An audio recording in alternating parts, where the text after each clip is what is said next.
అరే నాన్న, ప్రతి సంవత్సరం ఏప్రిల్ 15 నుండి జూన్ 15 వరకు ఈస్ట్ కోస్ట్ టెరిటరీ అంతా ఫిషింగ్ బ్యాన్ చేస్తారు. అసలు ఫిషింగ్ అనేది ఎందుకు బ్యాన్ చేస్తారు అండ్ బ్యాన్ చేసినప్పుడు గవర్నమెంట్ నుండి ఫిషర్మెన్ కి ఎలాంటి హెల్ప్ ఉంటుందో వాళ్ళ మాటలోనే విందాం. చేపలు నీటిలోని పెరగాలి, సంపద పెరగాలి అనేసి ఆఫ్ చేసేస్తారు. వెళ్తే చిన్న చేపలు అంతా పట్టేసినట్టయితే ముందుకి చేపలు పెరగవనేసి ఇప్పుడు ఆపేస్తే ఉన్న చేపలు పెరిగితే ఆ పిల్లలు పెడితే ఎక్కువ సంపద పెరుగుతుందని ఈ నెల 15 రోజులు ఆపేస్తారు. అయితే ఈ సంవత్సరం పవన్ కళ్యాణ్ గారు 20,000 వేస్తానన్నారు మత్స్యకారుల వేటకి వెళ్ళే వాళ్ళకి.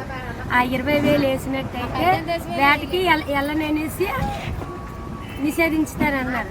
లేదన్నట్టయితే మరి వాళ్ళు కానీ వేయకపోతే వేటకి వెళ్ళిపోతారు. ఎందుకంటే మరి వాళ్ళకి జీవనోపాధి ఉండదు కనుక వాళ్ళు వెళ్ళిపోతారు. డబ్బులు కానీ వేసినట్టయితే వాళ్ళు వెళ్ళరు.